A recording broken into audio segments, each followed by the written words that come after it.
श्रोता प्रेमियों, मैं राम सागर शास्त्री आप लोगों के समक्ष रखने जा रहा हूं रामायण की कहानी। देखिए, एक बार देवर्षि नारद ने कामदेव को जीत लिया। अब तो उन्हें अभिमान हो गया कि मेरे जैसा तपस्वी कौन हो सकता है।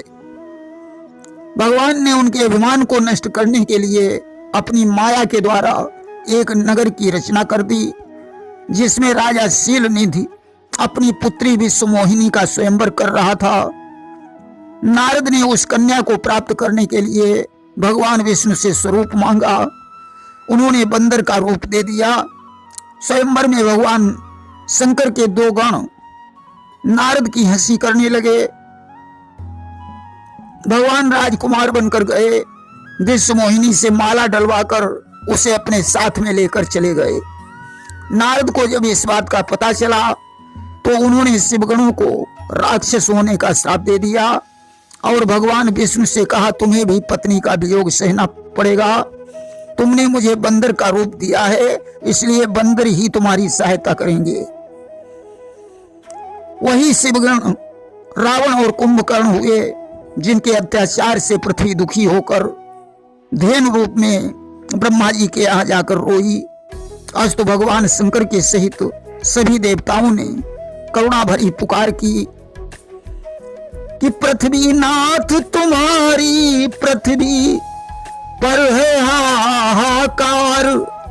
गौ ब्राह्मण सब टेर रहे हैं, सुर कर रहे पुकार दया निधि अब तो लो अवतार। दया निधि अब तो लो अवतार।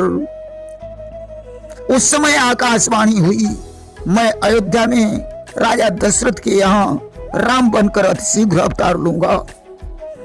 और ब्रह्मा ने कहा, बधाई है भगवान अवध में आएंगे।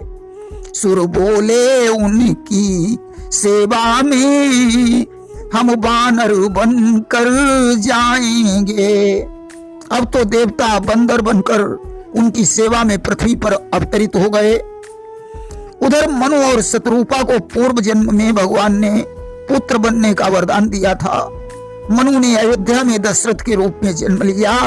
शत्रुपा कौशल्या बनी। दशरथ की सुमित्रा और कैकेयी सहित 3 रानियां थीं, परंतु पुत्र नहीं हुआ। तब वशिष्ठ जी ने श्रृंगी ऋषि को बुलवाकर पुत्रेष्ट यज्ञ करवाया। अग्निदेव चरु लेकर प्रकट हुए। चरु के द्वारा कौशल्या ने राम को, सुमित्रा ने लक्ष्मण और शत्रुघ्न को, कैकेयी ने भरत को जन्म दिया। वशिष्ठ जी के द्वारा उनका नामकरण संस्कार हुआ। इसके बाद विश्वामित्र जी यज्ञ रक्षा के लिए राम लक्ष्मण को मांग ले गए। जहां राम ने ताड़का और सुबाहु को मारा, मारीच को बाण मारकर 100 योजन समुद्र के पार कर दिया।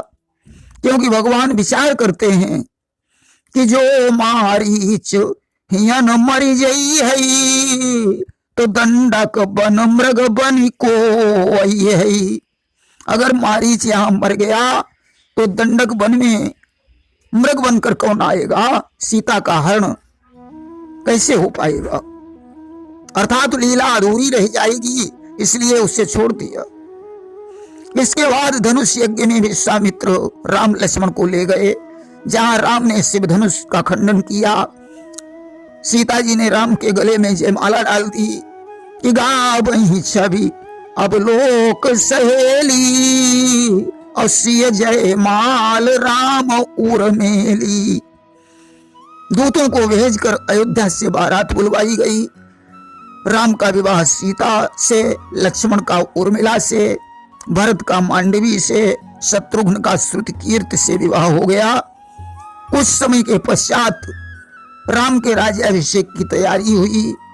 मंत्रा ने कैकेयी को भड़का दिया कि रानी, महाराज की चालाकी को तुम नहीं जानती हो। उन्होंने भरत शत्रुघ्न को ननिहाल में भेज दिया और राम को राजा बना रहे हैं। इसलिए तुम आज कोप भवन में जाकर लेट जाओ।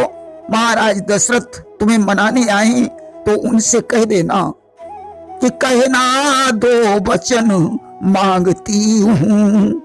राजा श्री भरत लाल जी हो, 14 वर्षों को रामचंद्र तपसी बनकर बनवासी हो।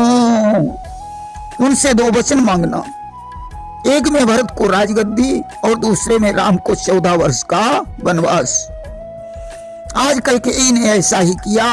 अस्तु राम, लक्ष्मण और सीता ने वन को प्रस्थान किया। केवट से नाव मंगाकर गंगा पार हुए। भरद्वाज, वाल्मीकि आदि ऋषियों से मिलकर चित्रकूट में निवास करने लगे। इधर दशरथ की मृत्यु हो गई। भरत जी ननिहाल से लौटे। दशरथ का अंतिम संस्कार होने के पश्चात भरत जी को सिंहासन पर बैठने के लिए कहा गया, परंतु उन्होंने रघुकुल की मर्यादा को कायम रखते हुए राम को वापस लाने का विचार किया। चित्रकूट में राम और भरत का मिलन हुआ। राम ने खड़ाऊ प्रदान करके भरत को वापस कर दिया। भरत जी ने राम की खड़ाऊ सिंहासन पर रख दी और नंदग्राम में योगी बनकर तपस्या करने लगे। तो एक बार चुनी कुसुम सुहाए, निज कर भूषण राम बनाए। एक बार प्रभु श्री राम ने माता सीता का अपने हाथों से फूलों द्वारा श्रृंगार किया। इंद्र के पुत्र जयंत ने कौवा बनकर सीता के ऊपर चोंच का प्रहार कर दिया। भगवान ने सीख का बाण छोड़ दिया। उसे तीनों लोकों में शरण नहीं मिली कि काहू बैठन कहा नोही, और राखी को सकई राम कहे द्रोही। जयंत भगवान की शरण में आया। भगवान ने उसकी एक आंख फोड़ दी। इसके पश्चात अत्रि के आश्रम पर सीता और अनसुईया की भेंट हुई। अनसुईया ने सीता को नारी धर्म की शिक्षा प्रदान की। सुतीक्षण से भेंट करने के पश्चात राम ने पंचवटी में निवास किया, जहां रावण की बहन शूर्पणखा राम को देखकर मोहित हो गई और रुचिर रूप धरी प्रभु ढींग जाई, और बोली बचन बहुत मुस्काई। उसने राम से विवाह करने को कहा। राम ने उसे लक्ष्मण के पास भेजा। लक्ष्मण ने उसके नाक और कान काट लिए। उसने खरदूषण से शिकायत की। 14 सहस्त्र निशाचरों को लेकर खरदूषण ने राम पर चढ़ाई कर दी। भगवान ने सेना सहित सभी को मार डाला। तब शूर्पणखा रावण के दरबार में पहुंचकर कहने लगी कि पड़ जाए इस राज पर और ताज पर खाक, तेरे होते कट गई आज बहन की नाक। रावण ने मारीच को सोने का हिरण बनाया और स्वयं साधु का वेश धारण करके सीता का हरण कर लिया। गीधराज जटायु ने रावण से युद्ध किया, परंतु आहत हो गया। रावण ने सीता को अशोक वाटिका में ठहराकर 10,000 निशाचरियों का पहरा बैठा दिया। इधर राम और लक्ष्मण सीता की खोज करने लगे कि हे खगमृग, हे मधुकर श्रेणी, और तुम देखी सीता मृग नयनी। खोजते खोजते सबरी के आश्रम पर पहुंचे। सबरी ने कंदमूल फल खिलाकर राम का सत्कार किया। राम ने उसे नवधा भक्ति प्रदान की। सबरी ने सुग्रीव से मित्रता करने को कहा। राम के निकलते ही सबरी का प्राणांत हो गया। भगवान ने सुग्रीव से मित्रता की और अपने दुख दर्द की कहानी सुनाई। प्रभु ने बाल को मारने का प्रण किया। छुपकर बाल के बाण मारा। बाल समाप्त हो गया। सुग्रीव को राजा बना दिया और बाल के पुत्र अंगद को युवराज बना दिया। अब सुग्रीव ने सीता की खोज में बंदरों को भेजा। संपाति से भेंट हुई। उसने कहा 100 योजन समुद्र लांघ कर जो वीर लंका को जाएगा वही सीता की खबर ला सकता है। जामवंत ने हनुमान को उत्साहित किया। वे समुद्र कूदकर सूक्ष्म रूप में अशोक वाटिका में पहुंचे। एक वृक्ष पर छिपकर बैठ गए। रावण ने आकर सीता को धमकी दी। सीता दुखी होकर वृक्षों और आकाश से अग्नि मांगने लगी। हनुमान जी ने अंगूठी गिराई। सीता जी अंगूठी देखकर आश्चर्य में पड़ गईं। हनुमान ने उतरकर मां को प्रणाम किया और उनकी आज्ञा लेकर अशोक वाटिका में फल खाने चले गए। जहां उन्होंने फल खाए और वृक्षों को तोड़ डाला, अक्षय कुमार आया, उसके साथ युद्ध हुआ, अक्षय कुमार मारा गया। मेघनाद ब्रह्म फांस में उन्हें बांध ले गया। रावण ने पूंछ जलाने का आदेश दे दिया। हनुमान ने सारी लंका जला दी। समुद्र में पूंछ बुझाकर सीता जी से चूड़ामणि लेकर वापस लौट आए। राम ने लंका के लिए प्रस्थान किया। विभीषण के समझाने पर रावण ने लात मारकर उसे लंका से निकाल दिया। वह राम की शरण में चला गया। राम ने नल नील के द्वारा सेतु निर्माण किया।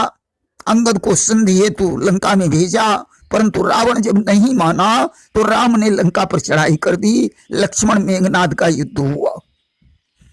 कि वीर घातिनी साड़े से सांगी, अतेज पुंज लक्ष्मण उर लागी। मेघनाद के शक्तिबाण से लक्ष्मण मूर्छित हो गए। हनुमान जी संजीवन बूटी ले आए। लक्ष्मण के प्राणों की रक्षा हुई। कुंभकर्ण राम के हाथों से मारा गया। लक्ष्मण ने मेघनाद का वध किया।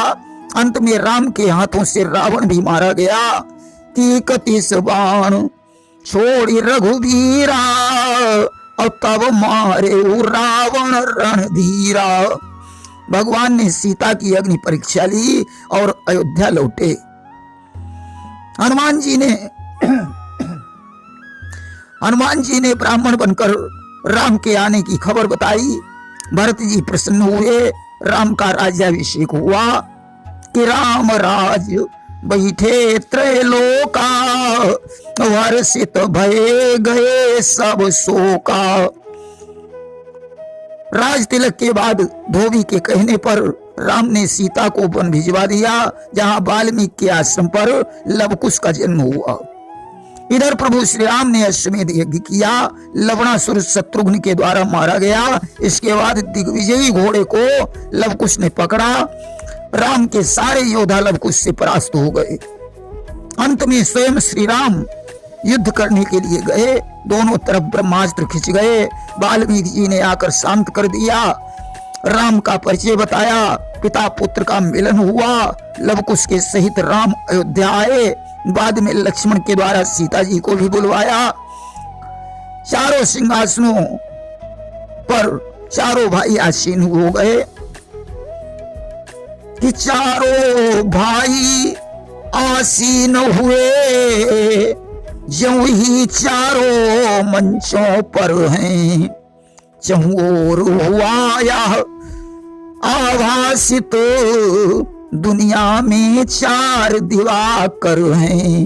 यहीं पर राम ने 8 पुत्रों में राज्य का बंटवारा कर दिया। यहीं पर माता सीता को दुख हुआ और उन्होंने पृथ्वी मां से ठौर मांगा। आज भूभाग फट गया और सीता जी उसमें समाहित हो गई। इसके बाद चारों भाइयों ने सरयू में अपना शरीर छोड़ा और परम धाम को चले गए। प्रेम से बोलिए सियावर रामचंद्र की जय।